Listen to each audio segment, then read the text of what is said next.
Welcome back to The Explainer. Today, we're taking a look at one of life's absolute best moments, getting that very first paycheck and figuring out how to transform it into a practical, bulletproof financial plan. We're taking those foundational concepts of financial literacy and applying them to a highly realistic scenario. So, whether you're about to start your very first job or honestly, if you just want to totally overhaul how you manage your money right now, let's jump right in. But first, we really have to address a universal experience. What happens when your take-home pay is, well, not quite what you expected? You know the feeling.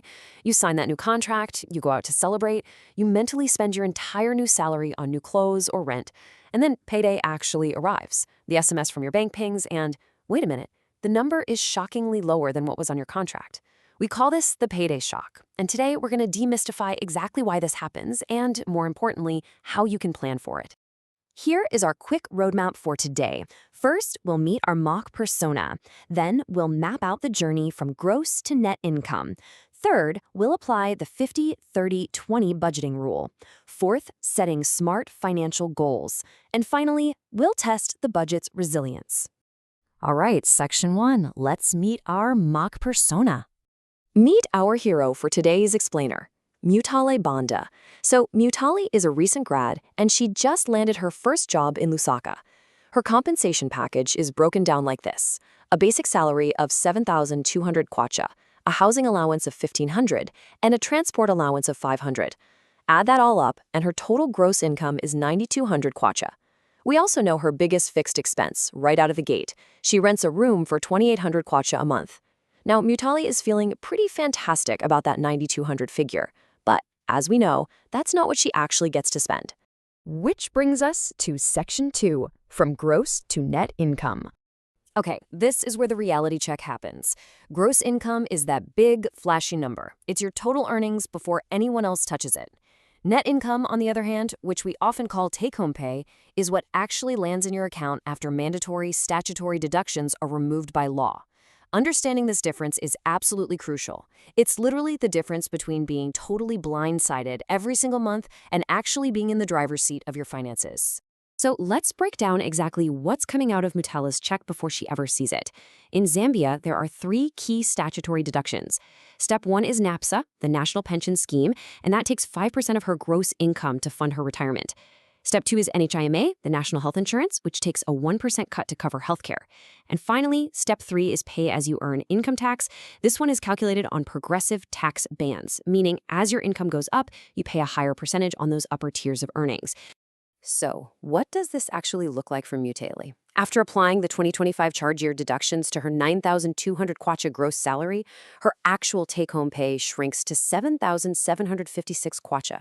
Yep, nearly 1,450 kwacha goes straight to taxes and statutory contributions. Boom, the ultimate payday reality check. Think about it. If Mutale had eagerly signed a lease for an expensive apartment based purely on her 9,200 kwacha gross income, she would be in serious financial trouble from day one. Moving on to Section 3, the 50-30-20 budgeting rule. Now that we have Mutale's true net income of 7,756 kwacha, we need a stress-free framework to manage it. The 50-30-20 rule is a fantastic way to carve this up. Basically, 50% of her net income goes to absolute needs. We're talking rent, transport, and groceries. Then 30% goes to wants, things like eating out, entertainment, maybe some new clothes. And finally, a totally non-negotiable 20% goes straight towards savings or debt repayment. Doing this just removes all the guesswork and guilt from your daily spending. All right, Section 4, setting smart financial goals. Here's the thing, though. Just casually allocating 20% to a generic savings bucket, that is not enough. Without a specific target, it is way too easy to just dip into that money. A vague goal is saying something like, I want to save money. We all say it, and we almost always fail at it because it completely lacks direction. Now, a SMART goal, that looks like this. Save 500 kwacha per month for 12 months to build a 6,000 kwacha emergency fund by December 2026. See the difference? You know exactly what success looks like, and you know exactly what action you need to take every single month to get there. And finally, Section 5, which is honestly the most revealing part, testing the budget's resilience. Because let's be real, life never actually goes according to the spreadsheet. Let's throw a real-world shock into the mix. It's the middle of the month. Mutale has been meticulously tracking her daily simulated spending, staying strictly within her 50-30-20 limits, feeling great.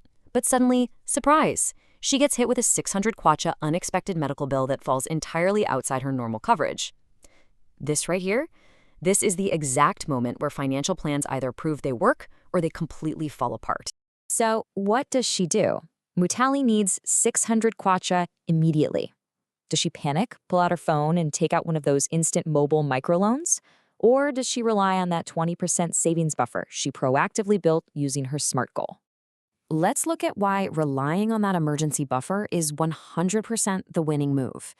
If Mutele takes that mobile microloan just because it's fast and convenient, she is stepping into a massive trap. Those loans can carry annualized interest rates of up to 300%. It's wild. What starts out as a totally manageable 600 kwacha problem can rapidly balloon into a compounding debt cycle. But because she actually stuck to her budget and utilized her savings buffer, she can just absorb the shock. She pays the bill, takes on zero new debt, and her financial plan lives to see another day. That is what true financial resilience looks like. As we wrap up this explainer, I really want you to remember this thought. A budget is not about restriction, it is about intentionality. A lot of people view budgeting as a punishment, just a boring way of saying no to the fun things in life. But as we just saw with Mutali's story, a budget is actually a tool that gives you control. It's simply deciding in advance what your money is going to do for you so that when life inevitably happens, you're ready for it. Which leaves us with one final, pretty provocative question for you to mull over as you finish watching today. Does your next kwacha have a job yet? Seriously, take a look at your own payslip, find that true net income, and start giving your money purpose today. Thanks so much for joining me on this deep dive into building your first practical budget. See you next time.